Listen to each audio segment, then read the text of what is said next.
Halo, assalamualaikum anak-anak. Apa kabar? Semoga kalian semua selalu sehat ya. Hari ini Ibu mau menjelaskan tentang sumber daya alam yang ada di Indonesia. Nah, sebelumnya Ibu sudah menjelaskan ke kalian semua bahwa Indonesia adalah negara yang kaya dengan sumber daya. Nah, sumber daya ini dapat kita manfaatkan untuk kebutuhan kita sehari-hari. Mulai dari di laut, di dataran, di gunung, di pertambangan itu penuh sekali dengan sumber daya alam. Apalagi Indonesia adalah negara yang kaya ya. Nah, tapi sumber daya alam ini dibagi-bagi lagi menjadi dua. Nah, sumber daya itu dibagi menjadi dua. Ingat ya, sumber daya alam dibagi menjadi dua.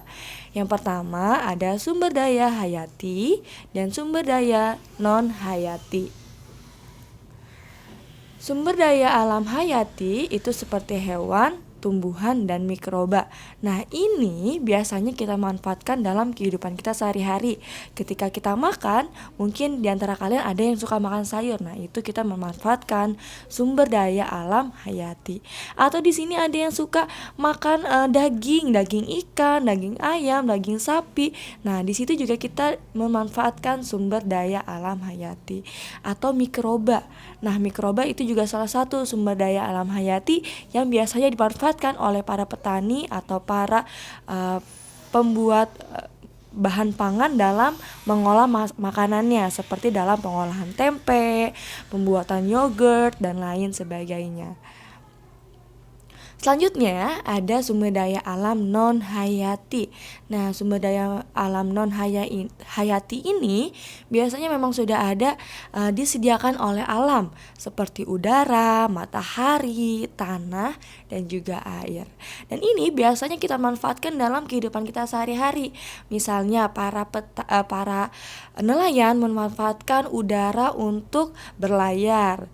Nah, ibu kalian memanfaatkan sinar matahari dalam mengeringkan pakaian, atau para petani yang memanfaatkan tanah yang subur dalam menanam tanaman, dan juga air yang biasa kita gunakan sehari-hari untuk keperluan mandi, mencuci, dan minum. Nah, itu adalah sumber daya alam non hayati. Selanjutnya, sumber daya alam itu juga dibagi berdasarkan sifatnya. Sumber daya alam itu dibagi menjadi dua dalam sifatnya, yaitu ada sumber daya alam yang dapat diperbaharui dan ada sumber daya alam yang tidak dapat diperbaharui. Nah, sumber daya alam yang dapat diperbaharui atau diperbaharukan artinya adalah sumber daya alam tersebut bersifat berkelanjutan atau terus ada, ya, akan terus ada dan dapat diperbaharui lagi. Nah, seperti contohnya itu matahari, tumbuhan, dan hewan. Matahari akan terus ada selama mataharinya itu tetap bersinar. Lalu tumbuhan akan terus ada dan berkelanjutan selama para petani akan menanam kembali tanaman tersebut. Dan juga sama seperti hewan, ketika kita memakan hewan, nah para peternak hewan akan memelihara hewannya kembali dan dipotong kembali untuk kita makan sama-sama. Nah, itu adalah salah satu sumber daya alam yang dapat diperbaharui. Lalu ada sumber daya alam yang bersifat tidak dapat diperbaharui, yang berarti sumber daya alam tersebut terbatas jumlahnya dan suatu saat akan habis. Contohnya itu seperti minyak bumi, emas, timah, dan batu bara. Nah, karena sumber daya alam ini tidak dapat diperbarui dan jumlahnya itu sangat terbatas, jadi banyak sekali orang-orang yang mencari sumber daya ini. Maka dari itu, kita harus menggunakannya secara hemat. Tapi walaupun jumlahnya itu sangat terbatas, sumber daya ini sangat banyak dimanfaatkan dan banyak sekali manfaatnya. Nah, di sini ada manfaat sumber daya alam yang tidak dapat diperbarui. Contoh yang pertama itu minyak bumi. Nah, minyak bumi ini bermanfaat juga sebagai bahan bakar yang dapat digunakan untuk kendaraan transportasi.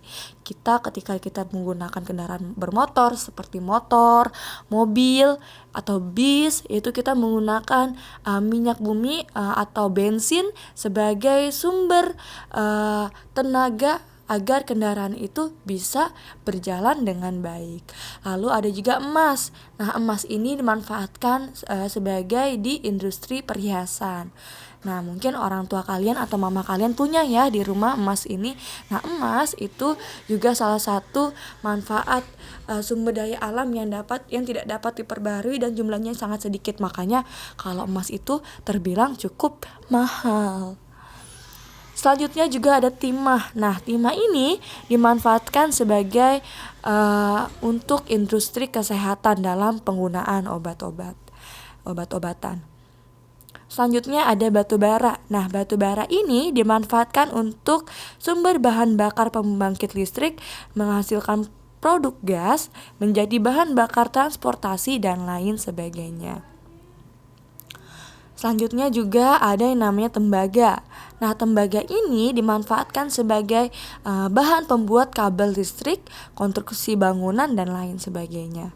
Lalu juga ada besi yang dimanfaatkan untuk pembuatan alat rumah tangga, konstruksi pembangunan, dan lain sebagainya.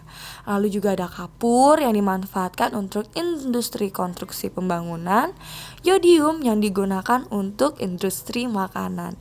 Nah, yodium ini juga dapat kalian temukan di dapur rumah kalian. Nah, ketika kalian menggunakan garam, kalian juga menggunakan yodium sebagai bahan masakan. Lalu juga ada yang namanya asbes. Nah, asbes ini dimanfaatkan sebagai konstruksi bangunan. Lalu ada juga kapur yang dimanfaatkan untuk industri konstruksi pembangunan juga. Dan yang terakhir ada belerang yang dimanfaatkan untuk industri kecantikan. Nah, kesimpulannya pada pembelajaran hari ini yaitu kalian harus mengetahui sumber daya alam atau macam sumber daya alam dan sifatnya. Ingat ya, sumber daya alam dibagi menjadi 2 macam. Sumber daya alam hayati dan sumber daya alam non-hayati.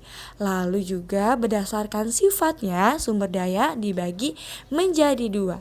Ada sumber daya alam yang dapat diperbaharui dan sumber daya alam yang tidak dapat diperbaharui. Kita sebagai anak Indonesia harus menggunakan sumber daya alam dengan bijak, terutama sumber daya alam yang tidak dapat diperbaharui. Karena ketika sumber daya alam yang tidak dapat diperbaharui kita gunakan terus-menerus, tidak digunakan secara berhemat, itu lama-lama akan habis dan berpengaruh terhadap nanti di masa depan ketika kalian nanti punya anak, punya cucu. Nah, mereka tidak dapat menikmati sumber daya alam yang tidak dapat diperbaharui tersebut karena sudah habis digunakan sekarang.